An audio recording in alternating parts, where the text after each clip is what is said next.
A las 00:47 del 28 de septiembre de 1941, las ruinas del distrito industrial de Odesa estaban tan oscuras que ni siquiera los reflectores alemanes podían penetrar más de unos metros. El humo de los almacenes incendiados flotaba como una segunda capa de niebla, y el polvo de hormigón seguía suspendido en el aire.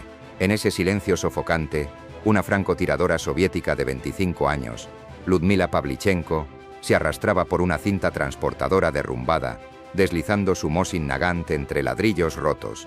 Le quedaban solo 28 balas. No tenía observador ni radio. Estaba completamente sola, y en menos de 9 minutos, un batallón alemán entero caminaría directo hacia su zona de exterminio.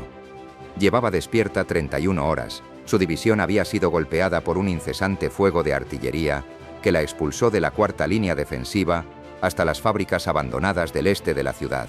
Los scouts soviéticos habían informado que los alemanes enviaban un batallón completo para romper el perímetro antes del amanecer. Si lograban atravesarlo, Odesa perdería su pilar sur y los alemanes entrarían en el centro urbano en cuestión de horas. Según el cuartel general, si el enemigo llegaba al depósito de combustible del sector 12, solo quedarían dos opciones: retirada o muerte. Y a las 00:49, solo un rifle apuntaba hacia esa aproximación, el suyo. No debería estar allí. Su pelotón había ordenado retirarse, pero mientras se alejaba notó un patrón que conocía demasiado bien. Los alemanes avanzaban con una suavidad y un silencio que no coincidían con un simple avance de infantería.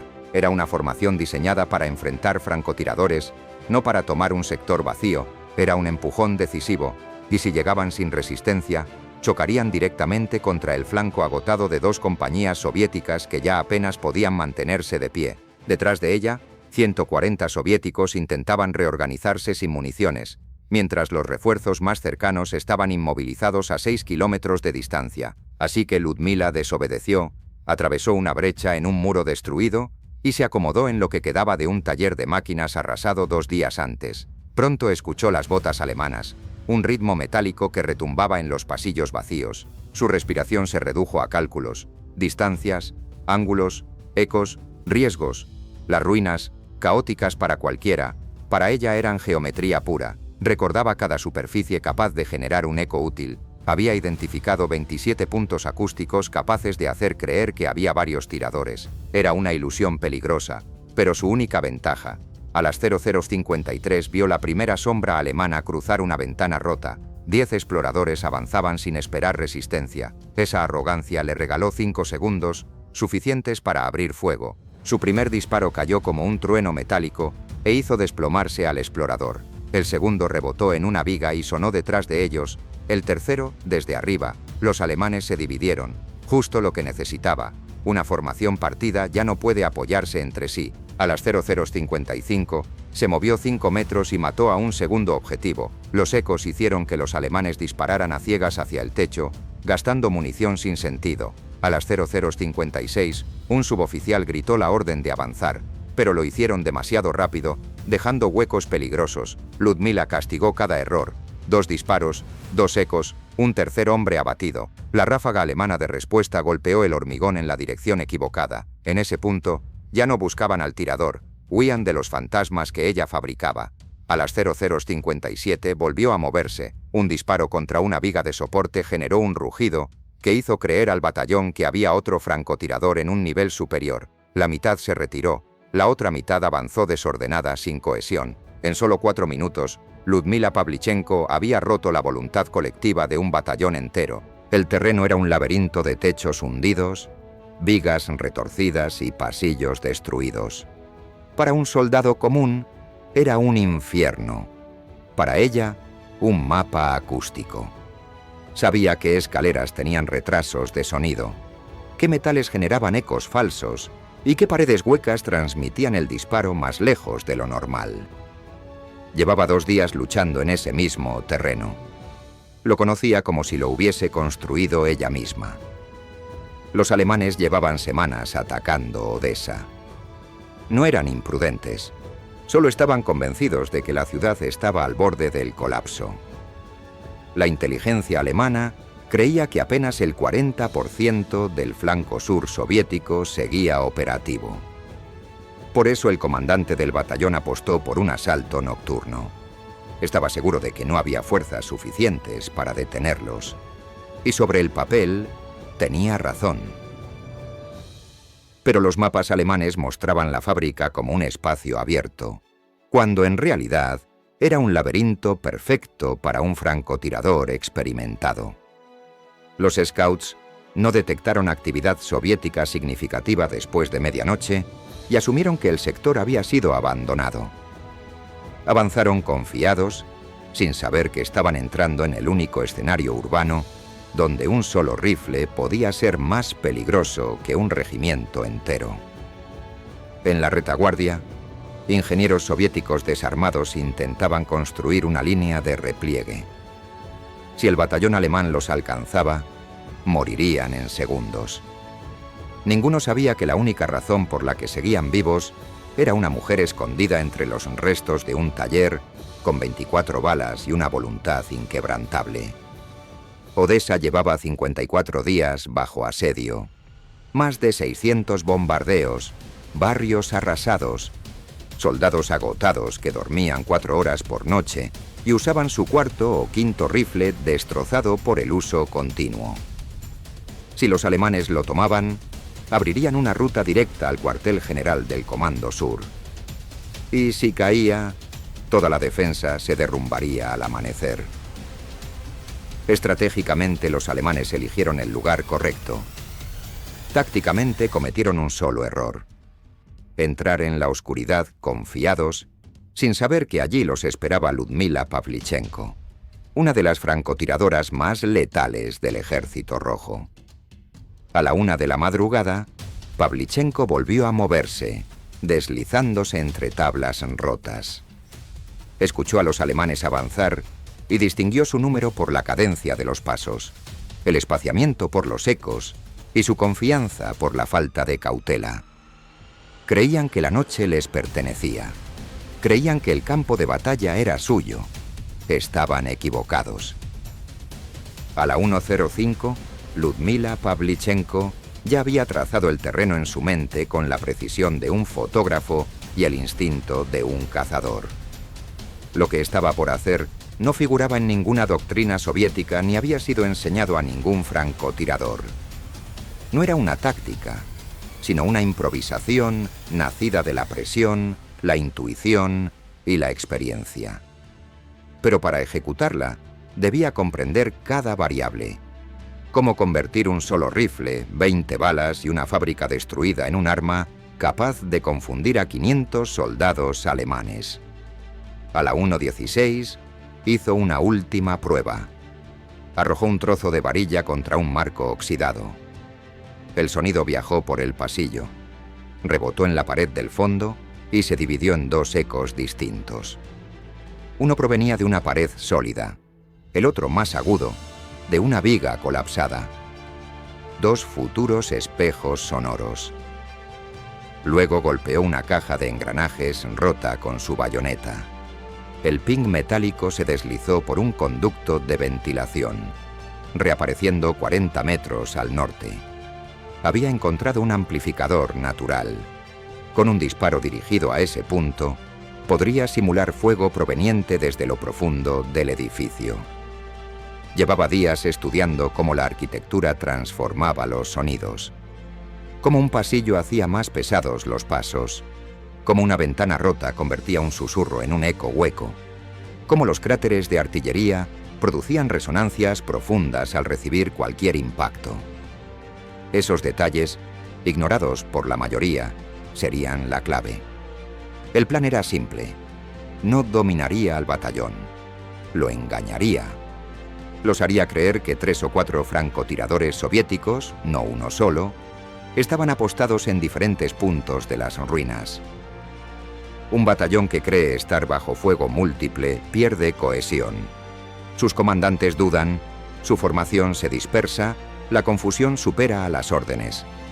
A la 1:18 instaló 2 señuelos, una silueta improvisada con un abrigo sobre un tubo de acero y un trozo de tubería colocado en ángulo a través de un agujero en la pared para simular un cañón. Su posición real estaba 40 metros al sur, encajada entre maquinaria derrumbada. Desde allí tenía 3 líneas de tiro, cada una con una firma acústica distinta. Esperó a que los alemanes entraran al pasillo estrecho. Transitaban en líneas disciplinadas, seguros de que los soviéticos habían abandonado el área. Pavlichenko controló la respiración y luego disparó. La bala derribó al explorador líder y el eco, dividido en 2 rebotes, hizo creer a los alemanes que el tiro provenía de múltiples ángulos. Ella cambió 2 grados su rifle y disparó de nuevo, pero hacia otra línea acústica. El eco se elevó por una escalera rota y los alemanes asumieron que tenían un tirador en altura. El tercer disparo, dirigido al conducto de ventilación, se deformó en un eco profundo, como un cuarto tirador. En menos de 90 segundos, el batallón perdió cohesión. A la 1:21 disparaban a sombras y ventanas. Ametralladoras y fusileros descargaban munición sin dirección. Pavlichenko solo había usado 3 balas. A la 1:22, aunque desorganizados, los alemanes siguieron avanzando. Un batallón tiene peso. Aunque sus líderes duden, la masa humana continúa empujando. Avanzaron 20 metros más, envueltos en polvo de hierro y humo. Sabían que había francotiradores, pero no cuántos. La incertidumbre era su peor enemigo. A la 1:23 una bengala alemana iluminó el lugar. En los segundos de luz blanca, Pavlichenko contó siluetas, posiciones y equipos intentando reorganizarse. Los oficiales recuperaban control y estaban por iniciar un contraataque. Ella debía actuar antes de que lograran reestructurar su avance. Alineó su mira hacia una prensa hidráulica. Había memorizado su respuesta acústica. Un impacto en su carcasa metálica resonaría como una campana lejana. Luego disparó. El estruendo se multiplicó en 6 ecos distintos, simulando una emboscada múltiple. Los alemanes se movieron exactamente como ella anticipó. Se replegaron hacia el flanco equivocado. Los equipos de ametralladoras arrastraron su armamento a posiciones inútiles y el operador de radio levantó la cabeza buscando la fuente. Pavlichenko lo abatió de inmediato. El batallón quedó incomunicado. Sin radio, sin órdenes y bajo una ilusión sonora cada vez más compleja, la unidad alemana se fragmentó en grupos aislados. Un oficial intentó recuperar la iniciativa, avanzando y dando órdenes, pero ella lo abatió con un disparo que aprovechó la acústica para simular un compañero invisible, confirmando la ejecución. A la 1:25, otra bengala iluminó 3 pasillos.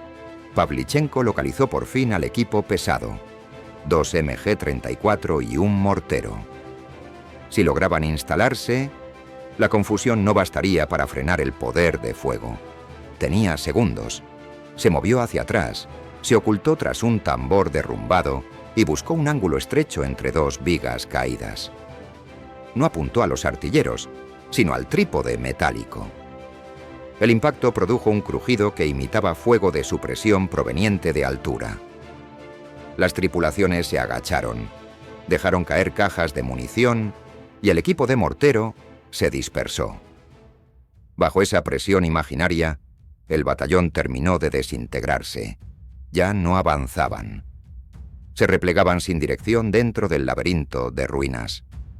A la 1:26, el batallón alemán cruzó la línea invisible donde la confusión se convierte en colapso total. Aún no lo sabían. Creían que enfrentaban a varios francotiradores escondidos entre las sombras. El batallón alemán ya estaba al borde del colapso cuando Ludmila Pavlichenko decidió intervenir. No necesitaba derrotarlo con fuerza bruta. Solo tenía que empujarlo en la dirección correcta. Desde su escondite, observó al equipo de ametralladora MG-34, intentando inútilmente encontrar un ángulo de disparo. Movían el arma a izquierda y derecha, confundidos, buscando un enemigo que no podían ubicar. Pavlichenko disparó hacia una cortina de cables, provocando un eco que rebotó como un látigo metálico. El equipo entró en pánico y disparó sin control, iluminando con el fogonazo sus propias posiciones. Sus compañeros, creyendo que se trataba de fuego enemigo, respondieron en la oscuridad. Así comenzó la fase en que el fuego amigo se convirtió en una amenaza mayor que cualquier francotirador.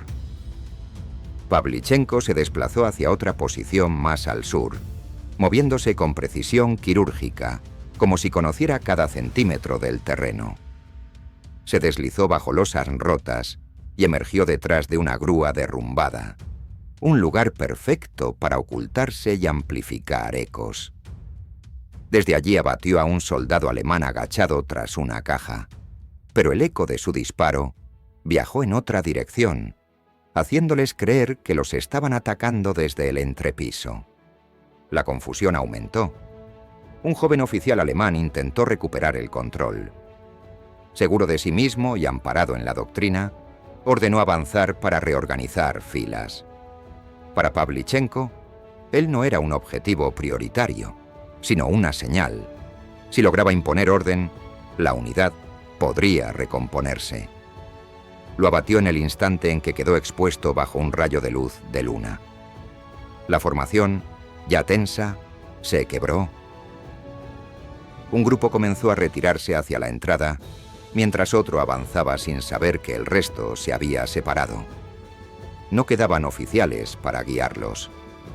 Aprovechando la fractura, Pavlichenko disparó contra un conducto metálico, enviando el sonido hacia la retaguardia. Los soldados creyeron que los perseguían y huyeron atropelladamente. El grupo adelantado, al oír el caos, pensó que era una retirada organizada y trató de imitarlos, provocando una masa compacta de cuerpos atrapados en un pasillo estrecho. En medio de ese caos, un equipo de ametralladoras se posicionó en una habitación lateral con un arco de tiro amplio, intentando suprimir al supuesto grupo de francotiradores soviéticos. Pavlichenko sabía que una ametralladora en funcionamiento revelaba su posición de inmediato. Cuando abrieron fuego, los destellos del cañón iluminaron todo. Ella cambió de ángulo con rapidez y disparó a través de una tubería, alcanzando al asistente de artillero. El operador, cegado por su propio fogonazo y presa del pánico, dejó caer su arma, que disparó descontrolada contra los soldados que se retiraban. El fuego amigo comenzó a causar más bajas que cualquier intervención soviética. Pavlichenko recargó con calma, respirando con control absoluto mientras el caos seguía aumentando. No estaba allí para matar cientos de hombres, sino para romper la mente del batallón alemán. ¿Y lo estaba logrando? El equipo de mortero alemán logró montar su arma, un peligro grave para ella. Si disparaban cerca de su posición, no sobreviviría. Apuntó no a los soldados, sino a la placa base del mortero. El impacto generó un chirrido que sobresaltó a la tripulación. Uno de ellos pateó el tubo por reflejo. La munición detonó prematuramente, matando a todo el equipo y enviando una onda expansiva por el pasillo. Entre el polvo levantado, Pavlichenko vio a un suboficial alemán usando la radio para pedir refuerzos. Lo abatió antes de que pudiera completar el mensaje. La orden quedó perdida. El siguiente error del batallón ocurrió al intentar un desplazamiento lateral hacia el flanco derecho, una estructura inestable compuesta por escombros. 50 soldados subieron al mismo tiempo. El peso hizo que la pila cediera.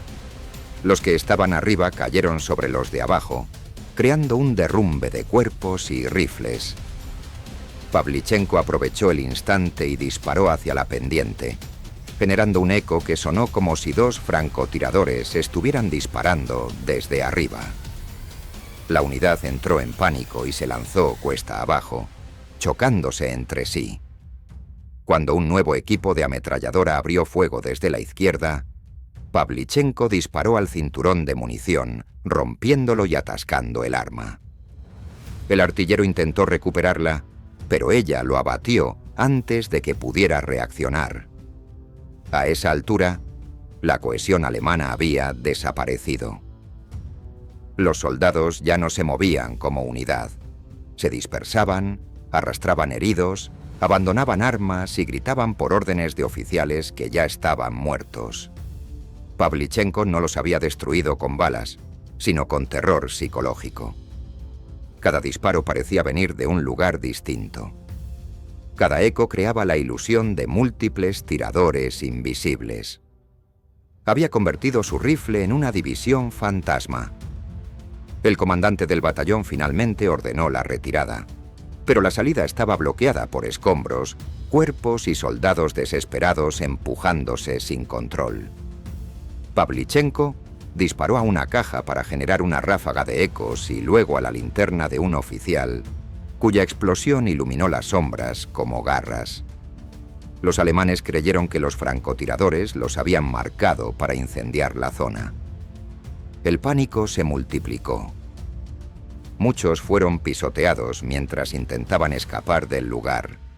La unidad salió de la fábrica en pedazos. Su estructura organizada desapareció por completo en menos de 20 minutos.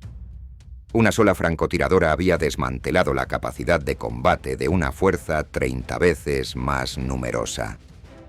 Cuando todo quedó en silencio, Pavlichenko permaneció inmóvil, escuchando por si el enemigo intentaba reagruparse. No ocurrió. Lo que escuchó fue algo insólito en una zona de guerra: ausencia total de intención. Se habían ido sin plan, sin táctica, simplemente huyendo. Cuando los ingenieros soviéticos llegaron, encontraron el distrito lleno de cascos abandonados, cajas de municiones, linternas rotas y un mortero humeante. No había señales de organización alemana. El batallón había colapsado, no por fuego directo, sino por pánico. La noticia se propagó rápidamente. Al amanecer, el reconocimiento confirmó que la ofensiva alemana había sido detenida tan abruptamente que todo un regimiento se vio obligado a suspender operaciones durante horas. En un asedio donde cada minuto importaba, Pavlichenko había ganado 8 horas críticas que permitieron reforzar líneas, mover munición y rotar tropas exhaustas. Los informes alemanes describieron el enfrentamiento como un ataque desde múltiples francotiradores ocultos en una fortaleza industrial. Ninguno consideró la posibilidad de un solo atacante. Ese error condujo a que evitaran el distrito durante 2 días enteros, permitiendo a los soviéticos estabilizar la zona. Las notas soviéticas internas registraron el evento como una acción defensiva de francotiradores, pero subestimaron el verdadero logro: demostrar que un solo combatiente, usando el entorno y la acústica, podía desestabilizar a toda una unidad. Algunos ingenieros, testigos directos del caos, contaron otra versión: soldados alemanes tan conmocionados que apenas podían sostenerse, una retirada que parecía perseguida por un fantasma. Décadas más tarde, documentos desclasificados confirmaron que la táctica de manipulación acústica usada por Pavlichenko se incorporó al entrenamiento soviético de francotiradores en 1943.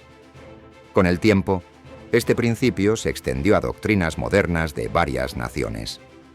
Fuera del ámbito militar, su legado adoptó un tono más humano. Pavlichenko rara vez mencionaba el número de enemigos que había abatido. Medía su valor por los soldados soviéticos que logró salvar. Amigos cercanos recordaban a una mujer que sentía más pena por la mira rota del rifle de un compañero caído que por cualquier enemigo derrotado. Para ella, aquella noche no fue un acto heroico, sino una obligación: impedir que la línea se rompiera. Con los años, la emboscada nocturna en Odesa se convirtió en una rareza histórica, malinterpretada tanto por alemanes como por soviéticos. La verdad era más simple y más extraordinaria. Una sola mujer, armada con un rifle personalizado y un conocimiento profundo del terreno, había reescrito la doctrina del combate urbano. Su legado se mantuvo vivo en escuelas de francotiradores de todo el mundo. Cada vez que se enseña cómo distorsionar ecos en estructuras metálicas, cómo confundir a un enemigo mediante ángulos de disparo o cómo crear señuelos acústicos. Se rastrea la huella hasta aquella noche en Odessa. Y aunque la historia militar rara vez reconoce nombres individuales, la figura de Ludmila Pavlichenko quedó grabada como un recordatorio de que a veces un solo acto extraordinario puede alterar el curso de toda una batalla. Hasta aquí el video de hoy. Si este contenido te ha resultado interesante, no olvides dejar tu me gusta y suscribirte a nuestro canal. Cuéntanos en los comentarios si conocías esta historia. Hasta la próxima.